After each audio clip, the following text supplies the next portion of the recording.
jamás. Si mi pueblo se levanta, llegará un futuro digno que no olvide que la lucha lleva más de 5 siglos. No te duermas, pueblo mío, que ya va siendo la hora de marcarte solo el rumbo y crear tu propia historia. Arroró, mi pueblo lindo. Arroró, ro, ro, ro, ro, ro, ro, ro, ro, ro. ASAR, la Asociación Canaria de la Cultura Tamasí, les da la bienvenida a la sede social y les agradece la asistencia a este acto. Queremos recordar los sucesos acaecidos en la Gaviria el 20 de abril de 1980 a raíz de la prohibición de una conferencia que sobre poesía antigua amasí iba a impartir el escritor Muluk Memmeri, origen de contundentes manifestaciones de la sociedad, duramente reprimidas por el poder argelino, causando decenas de muertes. A partir de entonces, se despertó la conciencia por defender los derechos sociales, culturales e identitarios de los imasigres, con el nombre de Tasur en Imasigre, la primavera de los imasigres. Vaya nuestro homenaje a los hombres y mujeres, a las mujeres y hombres caídos en la lucha por defender los derechos sociales, culturales e identitarios. En este contexto, enmarcamos la conferencia que hoy nos impartirá Josefa Rugia de la Rosa sobre el atentado hacia uno de los patrimonios arqueológicos imasigres más importantes de Canarias, uno de los pilares sobre los que se cimenta nuestra identidad como pueblo. Hablar en Tindaya, en Tamasí, la montaña de Tindaya. La conferencia La montaña de Tindaya, patrimonio, globalización y especulación, engloba todos los aspectos naturales, históricos, ideológicos, económicos, políticos, sociales y culturales que se ciernen en torno a la misma.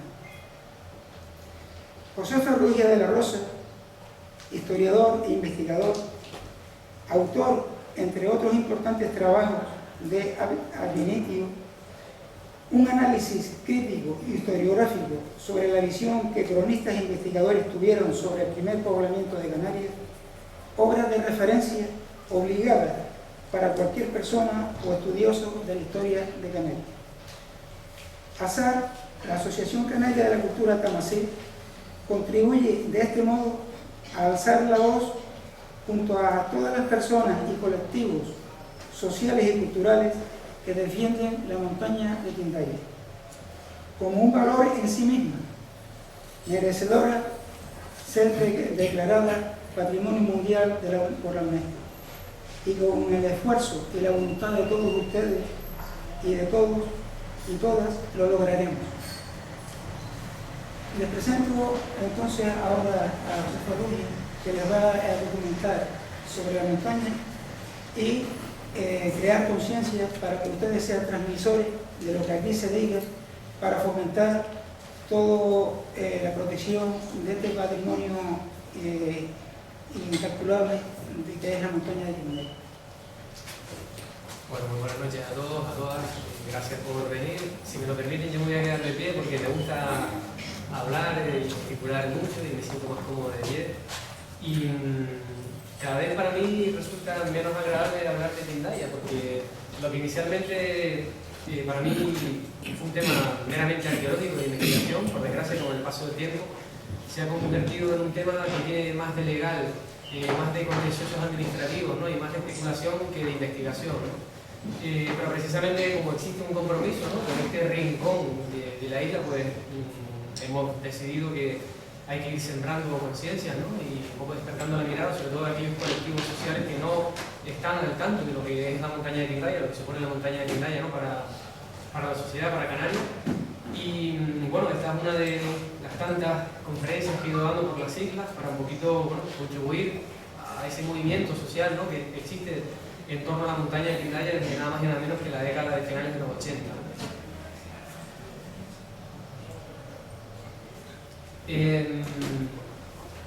Hoy voy a hablarles de Quindaya, evidentemente, pero sobre todo quiero hablarles de los antecedentes históricos, ¿no? De por qué hoy en día determinadas tendencias patrimoniales están apostando por la recuperación de determinados tipos de patrimonio, marginando otros tipos de patrimonio, porque al fin y al cabo el problema que tenemos con Quindaya no es único en Canarias, ¿no? Tenemos, digamos, otras Quindayas en Canarias, ¿no?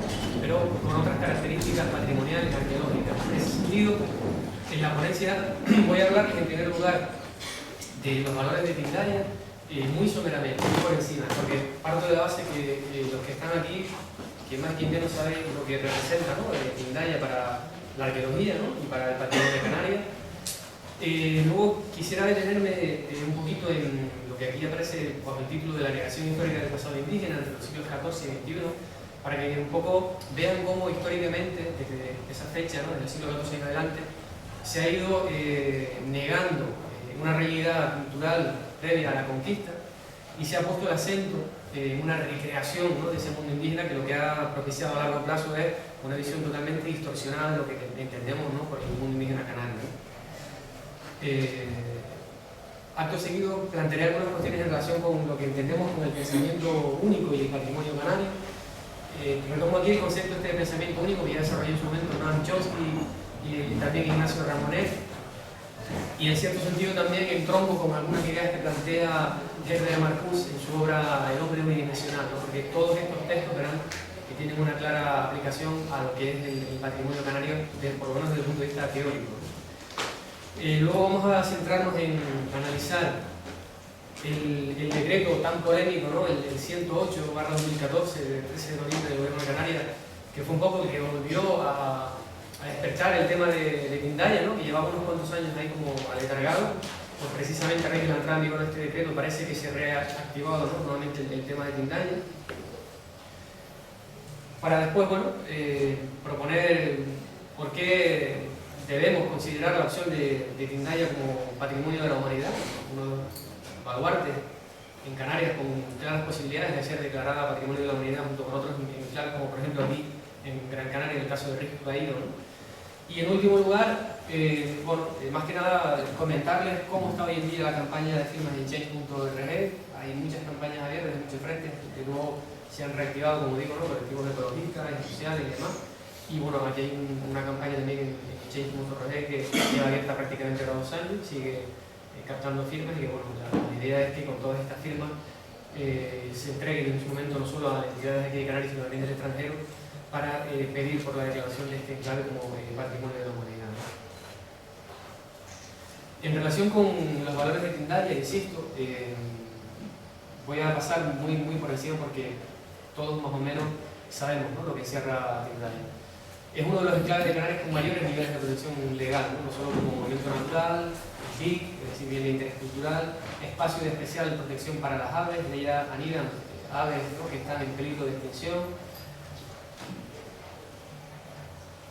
Además, como saben, Quindaya es un enclave único, no solo por los valores arqueológicos, ¿no? Por el yacimiento arqueológico que ostenta no solo la cumbre, sino a distintas cotas de altitud de la montaña, sino también por toda una serie de valores geológicos, el tema de la traquita, valores medioambientales y los que me refiero antes, los arqueológicos.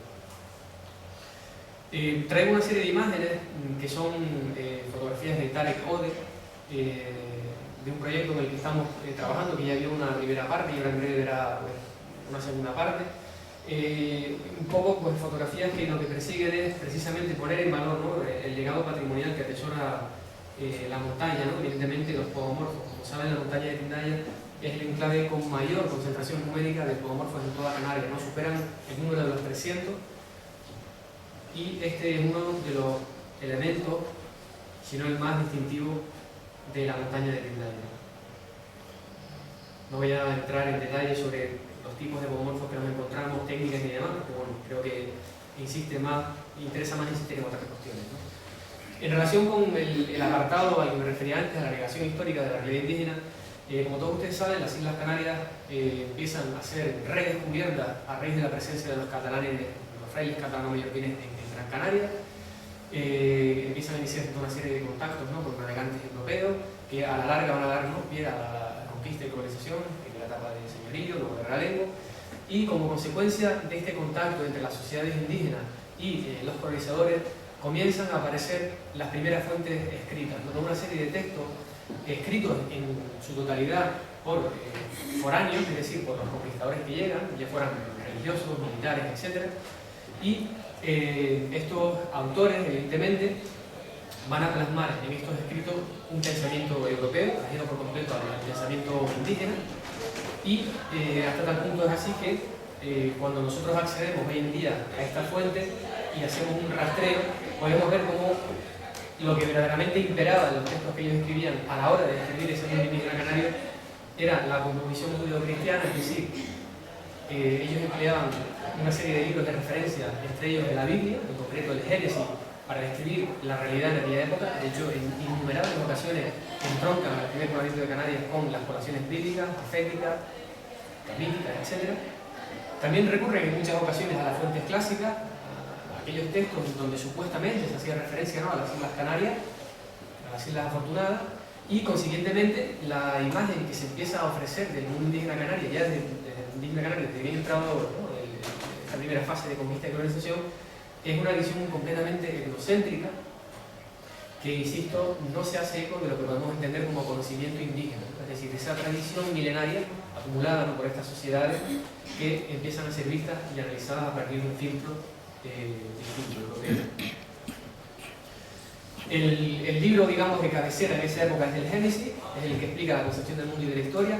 De hecho, se pensaba que los primeros pobladores de las Islas Canarias tenían su origen en el Próximo Oriente, en relación con Adán y Eva, y por tanto se relacionaban los indígenas canarios con los patriarcas de la Biblia, ¿no?, con los descendientes de Jafet. Y se desarrollan toda una serie de leyendas para intentar dar coherencia y sentido, ¿no?, al primer poblamiento de las Islas Canarias, entre ellas la leyenda de las lenguas cortadas, que claramente está emparentada con el relato de la Torre de Babel. Tampoco quiero desarrollar este aspecto ahora, si después quieren en el debate podemos incidir, pero ahora creo que lo verdaderamente interesante es hacer un recorrido más sobre estos temas.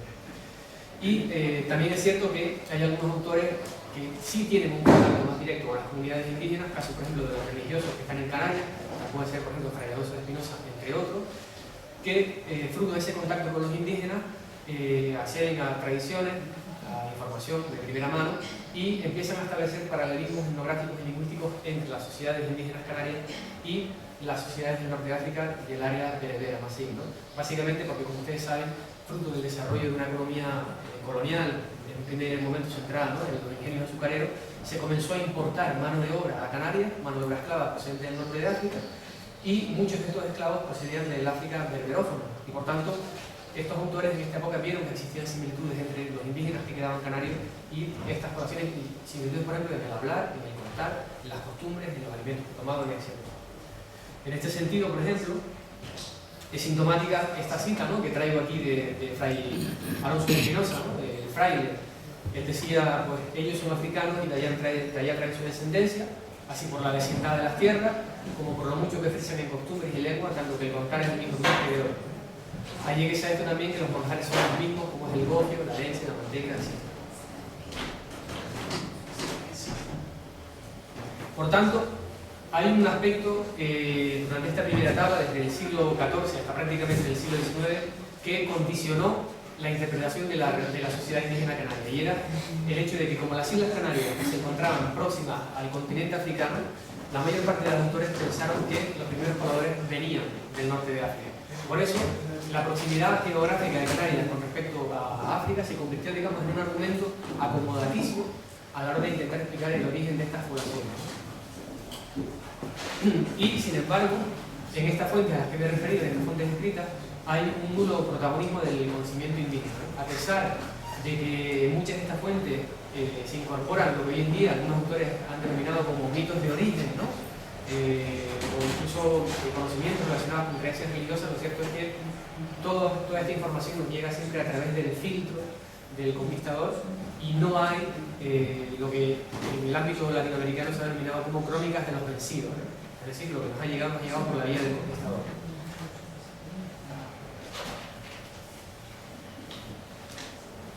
Precisamente como consecuencia de esta recreación del mundo indígena canario, comienzan a aparecer las primeras imágenes idealizadas, ¿no?, de los indígenas canarios.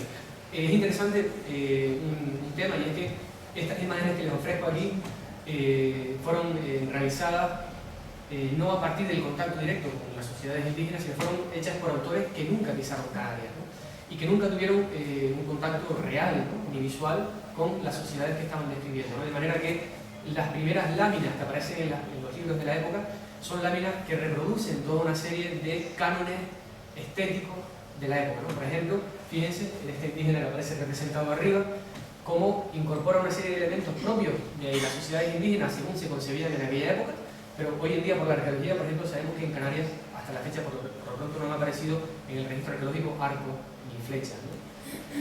Lo mismo cabe decir para la ilustración de abajo, que pertenece al manuscrito del Canariel, pero a un manuscrito del siglo XVII que se conserva en Rouen, en Francia, y cuyo autor no estuvo en Canarias cuando realizó estas ilustraciones, ¿no? Lo mismo cabe decir de esta otra imagen, en donde aparece un guanche de tipo negroide, donde sin embargo sí se incorpora un elemento que aparece descrito en las fuentes, ¿no?, y es una lanza con una punta de cuerno de cabra, ¿no?, un elemento que se describe en muchas de las fuentes. Sin embargo, para esta época contamos con imágenes en teoría más fidedignas, como puede ser el caso, ¿no?, de la de Leonardo Torriani, entre otras cuestiones, porque como saben, Leonardo Torriani pasó varios años en la isla de Gran Canaria, tuvo contacto directo con los indígenas canarios, y de hecho la información que ofrece al respecto en su texto, en la parte que dedica a los indígenas canarios, es bastante interesante y bastante rica, ¿no?, en cuanto a detalle. Este panorama del que les he hablado se mantiene prácticamente estable hasta mediados del siglo XIX. A mediados del siglo XIX se empiezan a producir una serie de cambios que van a incidir en la creación de una nueva imagen del guanche, de una nueva imagen del indígena canario, ¿no? Fíjense en este mapa, lo traigo a breve porque es precisamente a finales del siglo XIX, en concreto a partir del año 1884, cuando se empieza a desarrollar lo que es el reparto colonial en el norte de África. Este reparto colonial se efectuó básicamente por potencias como Francia, Alemania o Inglaterra, ¿no? Si se fijan, la parte que aparece coloreada en azul, la parte más próxima a Canarias, se corresponde con el área francófona, el área, digamos, que empezaron a anexar los franceses en el siglo XIX. Canarias, por su posición cercana a la costa occidental de África, tenía una posición geoestratégica muy importante para el imperio francés. De manera que desde mediados ya del siglo XIX empezaron a recalar por las Islas Canarias toda una serie de eruditos, de intelectuales, investigadores, muchos de ellos enviados, ¿no?, por el Estado francés, por el imperio francés, a desarrollar un auténtico intervencionismo científico en Canarias, ¿no? Empezaron a interesarse por el mundo indígena de Canarias y fíjense qué curioso, a raíz de este intervencionismo científico europeo, esa imagen pseudo-africana que se nos había transmitido en la fuente, ¿no?, vinculando a los pobladores canarios con el Génesis, con África, etc. Bueno, pues a partir de esta influencia europea cambia el paradigma y ahora los indígenas canarios empiezan a ser emparentados con los ancestros de las grandes potencias europeas. En el caso, por ejemplo, de los franceses, las teorías que desarrollan los franceses es que los indígenas canarios están emparentados con los celtas. Los celtas, como ustedes saben, son los ancestros de los franceses y por tanto Francia era legítimo ocupar las Islas Canarias, ¿no? En el caso de los alemanes, por su parte, desarrollan toda una serie de teorías que proponen la relación entre los indígenas canarios y la raza aria, ¿no? Esto implicaba también el derecho de ocupación de las Islas Canarias por parte de los alemanes. Es decir, el foco se centra ahora en la vinculación entre Canarias y Europa. A su vez, se producen toda una serie de elementos paralelos, ¿no? Entra en crisis esta cosmovisión de la que les hablaba, ¿no?, medieval, como consecuencia del desarrollo de las teorías evolucionistas de Darwin. Nacen paralelamente por esta época la arqueología y la antropología física como disciplinas, de manera que ya el indígena canario empieza a ser visto desde otra perspectiva. Ahora lo reflejaremos con imágenes. Y claramente se desarrolla en Canarias lo que les he hablado, de una arqueología imperialista, ¿no? En la que juegan un papel muy importante los franceses y los alemanes. Y se produce la europeización de los indígenas canarios, como les decía, ¿no? Empiezan a ser emparentados con la raza de Cromañón, con el Neolítico y por tanto con las culturas europeas. Aquí se asiste, por tanto, a una especie, por primera vez en el discurso historiográfico, de una crisis de la relación canario-africana, ¿no? Se está cuestionando la raíz africana del mundo indígena canario. Frente a aquellas imágenes que yo les mostraba antes del guanche del indígena canario idealizado, ahora en el siglo XIX el indígena ya se convierte en material y pasa a ocupar las vitrinas de los museos, ¿no? Pero ¿qué elementos de la cultura material se destacan después? Evidentemente, aquellos que poseen una cierta estética, es decir, había una actitud de anticuario, ¿no? Los autores que se dedican por este año a intervenir en el yacimiento rescatan piezas que tienen cierto valor estético, como pueden ser, ¿no?, los ídolos, cerámicas, pintaderas, etc. Y sobre todo el material antropológico, ¿no? Entre otras cuestiones porque a partir de los estudios antropológicos que se hacían en esta época, en el siglo XIX, se entendía que el cráneo podía determinar el origen de las razas y por tanto la procedencia racial de estas poblaciones, ¿no? Aquí traigo algunas imágenes de épocas del final del siglo XIX y algunas del principio del siglo XX para que vean ustedes cómo se va materializando la cultura indígena, ¿no? Y empiezan a incorporarse fotografías de yacimientos, túmulos funerarios, vitrinas en donde conviven no solo las cerámicas históricas, ¿no?, de tradición etnográfica, sino también las cerámicas indígenas previas a la conquista. Cráneo, como digo, el cráneo se convierte en uno de los elementos identitarios por excelencia, ¿no?, a la hora de definir la cultura indígena. Artefactos, fragmentos de rocas con grabados rupestres, los trabajos que se desnudan. Y por tanto, ¿qué pasa ahora con la realidad física? Antes les comentaba que si precisamente había algo que había incidido, ¿no?, a la hora de decir que los indígenas africanos era la proximidad entre Canarias y África, sin embargo ahora, fíjense, en el siglo XIX estamos hablando de emparentarlos con los celtas y con los árabes, es decir, la realidad física no juega ningún papel, ningún protagonismo en la secuenciación, ¿no?, y la vinculación de los indígenas canarios en determinados ambientes o desarrollos culturales. Cobra protagonismo, por tanto, el discurso francés, y esto a la larga lo único que posibilita es la simplificación de las sociedades indígenas canarias, ¿no?, que empiezan a ser vistas y definidas a partir de una serie de elementos importados desde fuera, ¿no? Se recurre a toda una serie de características, ¿no?, el neolítico, hachas pulimentadas, materiales trabajados a mano, como y tal, para definir culturas que tienen una procedencia distinta a la que se pensaba. Una tercera etapa la encontramos ya entrado el régimen franquista y podemos decir que vuelve a cambiar el paradigma, ¿no? Como saben, a partir del año 39 entra en vigor, ¿no?, el bando franquista, con la victoria de Franco, ¿no?, y la finalización de la guerra civil. Esto propicia, pues, que la investigación arqueológica pase a estar controlada por autores, ¿no?, de ideas de derecha, reaccionarios, conservadores, etc. Y la arqueología, al igual que lo había sido en el siglo XIX, pues, fue vulnerable a toda una serie de presiones ideológicas, ¿no?, que desarrollaron por las mentes pensantes del franquismo, ¿no? Y, por ejemplo, se eliminaron los planteamientos regionales, no españolistas, el tema de los vascos, los catalanes, los canarios, y en su lugar lo que se proponían eran hipótesis ultranacionalistas, ¿no? Se suponía que todos los pobladores de España, de esta época prehistórica, compartían una misma raigambre cultural y racial. Hay una clara incidencia, ¿no?, de todas estas ideologías católico-nacionalistas, y fíjense qué curioso, si en el siglo XIX había sido Francia o Alemania, ¿no?, el foco de procedencia, ahora durante el franquismo los autores afines al régimen lo que hacen es que plantean que la cuna de origen de los primeros pobladores de las Islas Canarias se encuentra en el Sáhara, porque, como saben, el Sáhara español era una de las colonias españolas en el norte de África, lo cual implicaba, en cierto sentido, justificaba esa política colonial española en África, pero es que además, desde el punto de vista arqueológico, en zonas controladas por España, en el norte de África, se habían encontrado las denominadas culturas ibero-mauritanas e ibero-saharianas. De manera que los arqueólogos de la época empezaron a vincular el poblamiento de Canarias con estas culturas que tenían, como digo, su foco de origen en las posesiones coloniales españolas en el norte de África. y se asiste a la nacionalización del guanche, es decir, el guanche ahora se convierte en un guanche hispano. Fíjense que el acento identitario se pone en lo ibero-mauritano y en lo ibero-sahariano, ¿no? Es lo que va a condicionar la nueva imagen de las sociedades indígenas canarias. Sigue concediéndose el protagonismo a la raza de Cromañón, pero ahora de origen africano. Y aquí, de una forma bastante gráfica, reflejo pues una de las teorías en boga por la época, ¿no? Este señor que tienen aquí es Julio Martínez de Santolaya, era el comisario de excavaciones arqueológicas a escala nacional, y en esta época se suponía, ¿no?, se desarrollaba la denominada teoría de los grandes círculos culturales. Se pensaba que la sociedad, la cultura se iba extendiendo por contacto unas con otras, de manera que esos contactos hipotéticos, ¿no?, entre el Sáhara y Canarias habían propiciado el desarrollo de lo que ellos llamaban pues una arqueología, ¿no?, del imperio, ¿no?, y la estrecha comunidad entre Canarias y la costa atlántica africana.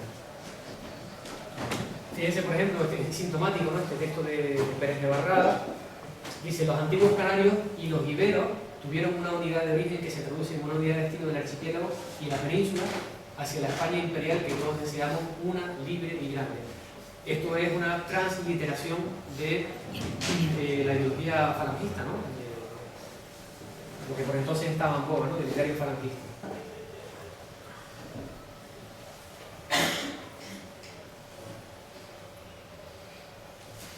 Ya una vez, digamos, entramos en las postrimerías del franquismo, se produce una serie de cambios que no van a incidir mucho, ¿no?, en este cambio de imagen del indígena canario.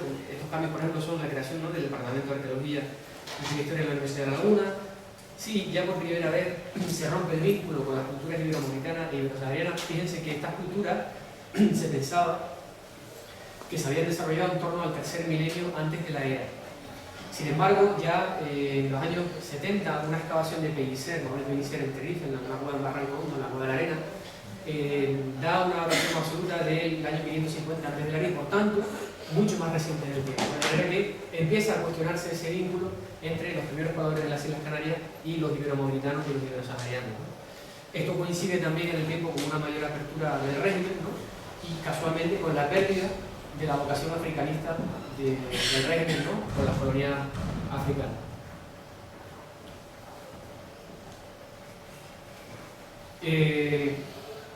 Como consecuencia, ¿no?, de este cambio, a la larga lo que se va a ir produciendo es, frente a esa imagen en un momento europea, ¿no?, que se desarrolló en el siglo XIX, frente a esa imagen hispana que se desarrolló durante el franquismo, hoy en día a lo que asistimos es a una lectura multicultural o multiétnica de la prehistoria canaria, ¿no? Saben que, ahora lo diré un poco más adelante, pero se ha producido esto, ¿no?, la atomización de la conexión canaria, es decir, nos hemos enfrentado, como consecuencia de la entrada en vigor del Estatuto de Autonomía de Canarias, a este mapa arqueológico en el que, como consecuencia de las transferencias, ¿no?, en materia de patrimonio a los cabildos insulares, cada uno de los cabildos insulares ha incidido en la recuperación, ¿no?, de las culturas insulares, y hoy en día tenemos un mapa fragmentado donde el acento sí se está poniendo en relación con el continente africano, con el ámbito berberófono así, pero se ha, como digo, atomizado, ¿no?, de manera que hoy en día la tendencia es a identificar cada isla como una etnia en concreto.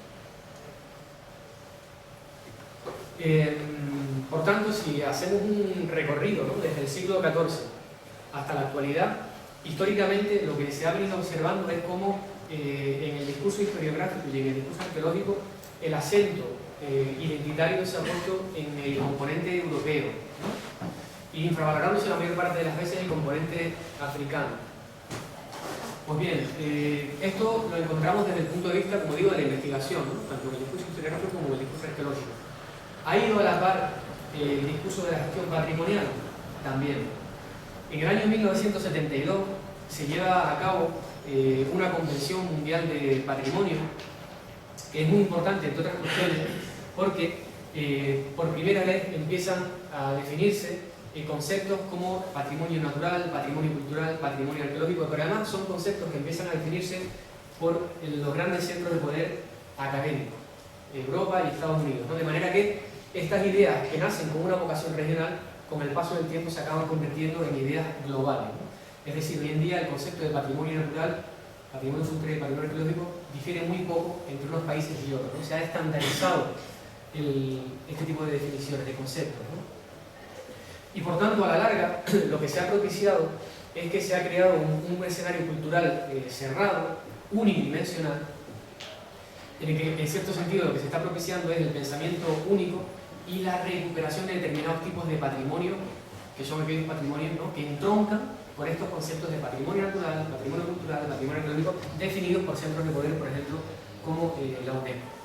Por ejemplo, yo les traigo aquí dos ejemplos que a priori no tienen nada que ver, como pueden ser los casos de Aguer en La Laguna, San Cristóbal de La Laguna, y el caso de Tindaya. Bueno, pues como todos ustedes saben, San Cristóbal de La Laguna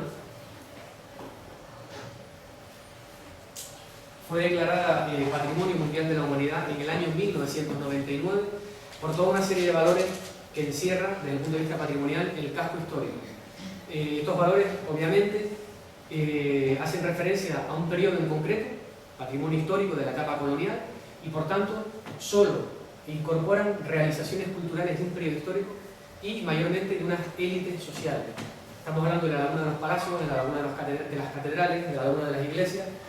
Sin embargo, la laguna también atesora un patrimonio indígena, evidentemente no en el casco, pero sí en las zonas próximas al casco, que no fue tenido en cuenta ni fue incorporado en esa carta, en esos valores, ¿no?, por los que la laguna recibió el título de Patrimonio de la Humanidad. Por tanto, digamos, el modelo desarrollado en el caso de Aguirre no propicia la interculturalidad o incorpora distintas propuestas, ¿no?, de distintos horizontes culturales. Se ha centrado en el periodo histórico y en la etapa colonial.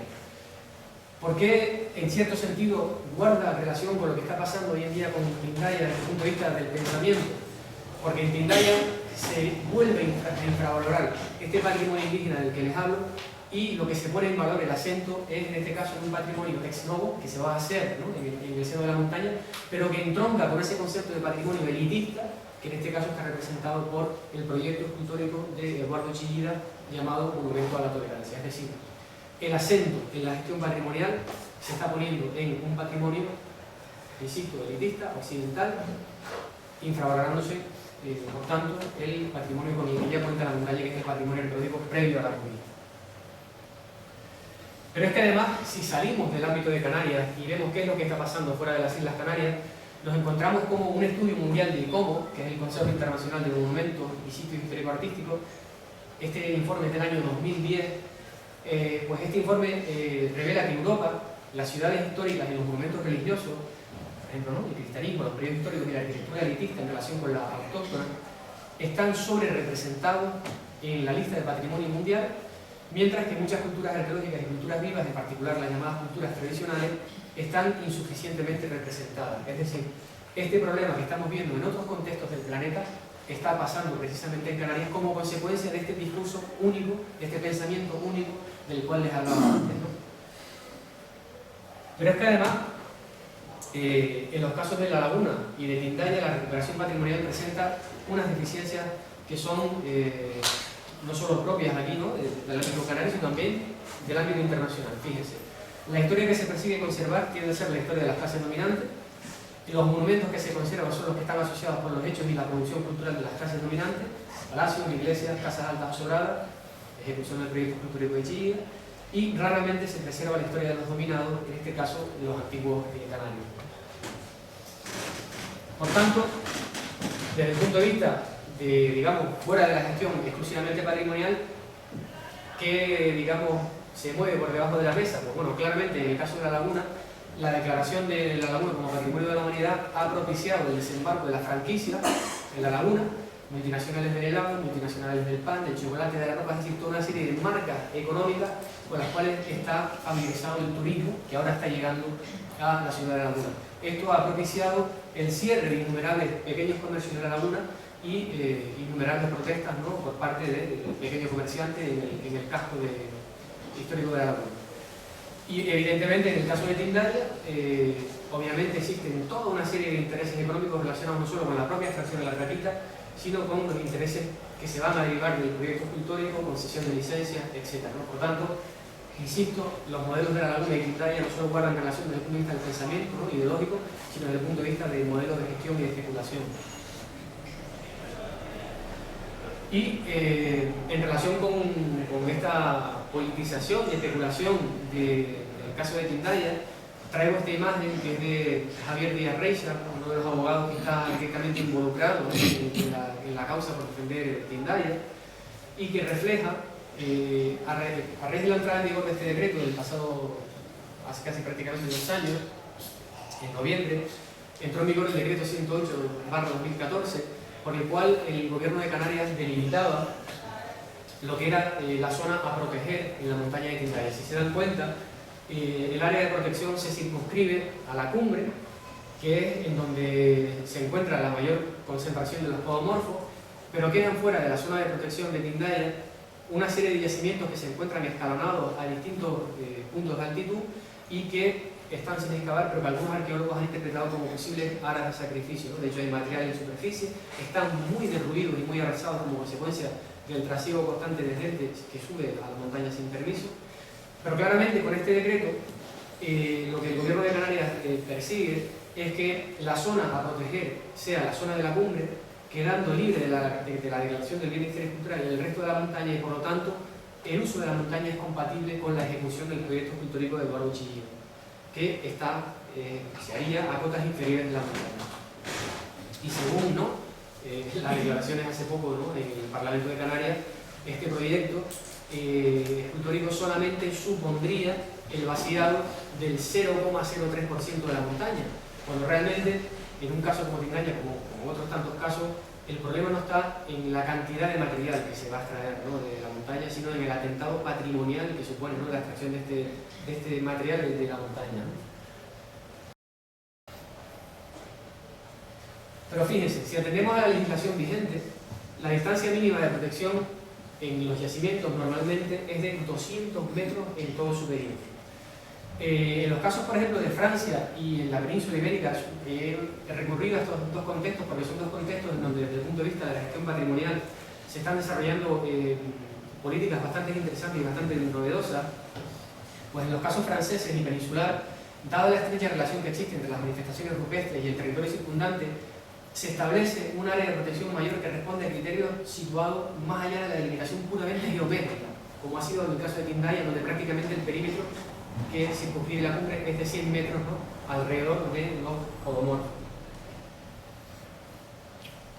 A partir del criterio que se pone en valor en otros contextos, fuera de Canarias, los yacimientos forman un único con valor y sentido patrimonial y paisajístico. Esto es muy importante, no solamente se pone en valor el patrimonio arqueológico, sino también a nivel de paisaje, y supera los 200 metros de protección.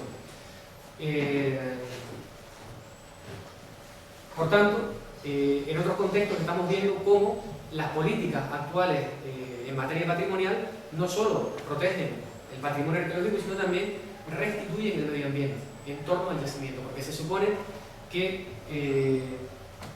mantener el entorno tal cual fue en su día transitado por estas sociedades facilita la comprensión, nos ayuda a entender por qué estas sociedades ejecutaron esos motivos en esa montaña, por ejemplo, y no en otra montaña, ¿no? De hecho, fíjense, hay una cita que traigo aquí que es bastante ilustrativa al respecto, de un Martínez, un autor que también hace referencia, ¿no?, a un caso peninsular. Dice: un abrigo con pinturas rupestres debe ser protegido en el contexto del paisaje en el que se integra. Un abrigo se relaciona con el paisaje exactamente igual que un inmueble lo hace con su conjunto histórico. O sea, ustedes imagínense, por ejemplo, ¿no?, en el casco histórico de La Laguna, que se protegiera solamente la fachada, ¿no?, de la catedral y el interior no. O que en Altamira, por ejemplo, en la cueva de Altamira, se protegiera solamente el tramo de pared en donde se encuentran las pinturas rupestres y el resto de la cueva se dejara para un uso totalmente distinto, ¿no?, al realmente patrimonial o a nivel de visita, ¿no?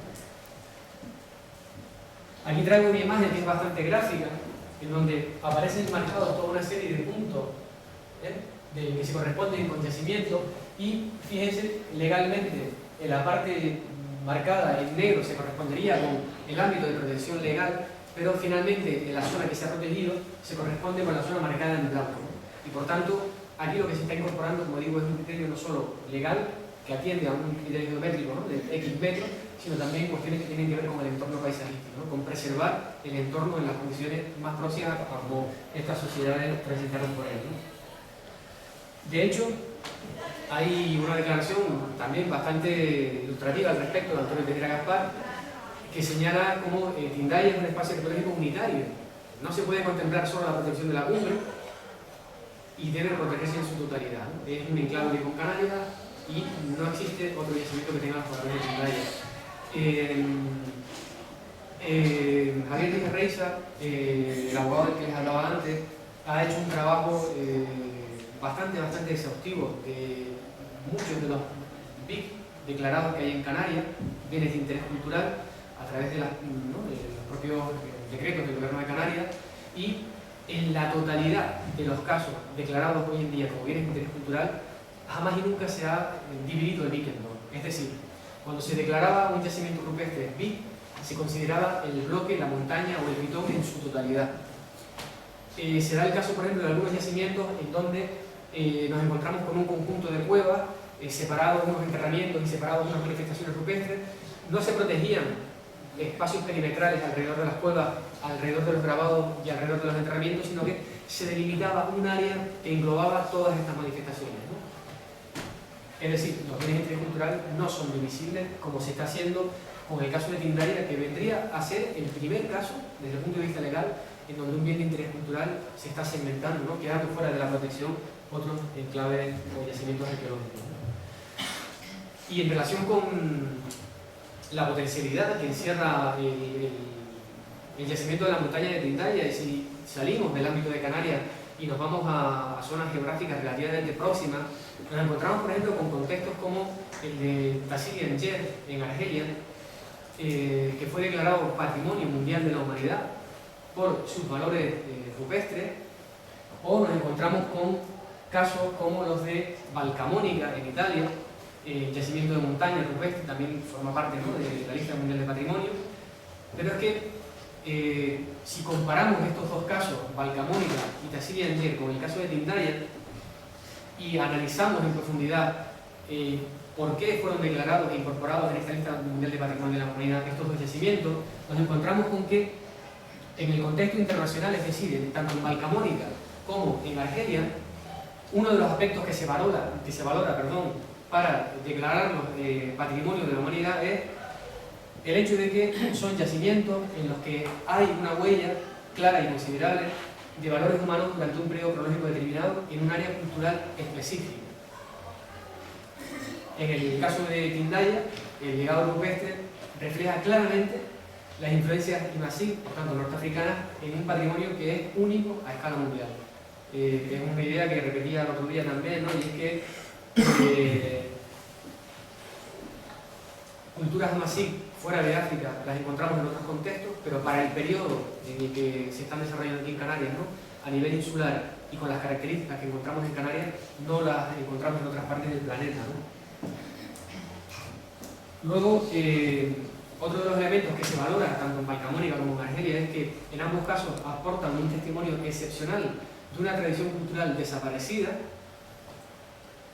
En el caso de Tindaya, obviamente, ¿no?, estamos ante testimonios de la cultura indígena previa a la conquista y colonización de las islas.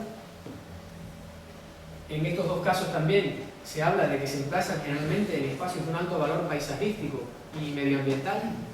En Tindaya sobran los calificativos al respecto, todos sabemos lo que representa Tindaya desde el punto de vista medioambiental y geológico. Y en Valcamonica también y en Argelia, otro de los elementos a tener en cuenta fue la importantísima cantidad de motivos rupestres, ¿no?, la alta concentración de grabados que había en ambos yacimientos, ¿no? Y en el caso de Tindaya, como les comentaba antes, superan los 300, ¿no? Es el yacimiento con una mayor concentración de podomorfos o siluetas de tipo humano en toda Canarias. Muy bien, para finalizar, comentarles que, como todos saben, hay iniciativas de muchos colectivos, tanto ecológicos como más civiles, ¿no?, sociales, que han vuelto a reactivarse ahora con el tema este, ¿no?, de la creación de la Fundación Canaria Monumento de la Tolerancia. Y pues en change.org también está abierta esta campaña de captación de firmas que, bueno, hace días iba pues por casi 68.000 firmas. No sé si la conocen, si han firmado, si no han firmado. Creo que es una plataforma que pues de muy fácil acceso y que permite pues con mucha mayor facilidad que sacar, ¿no? Captación de firmas tradicional, pues que la gente se sume. Y bueno, les invito a que todo aquel que esté sensibilizado con el tema pues lo firme, se adhiera y lo distribuya entre los colectivos que considere oportuno. Muchas gracias por su atención.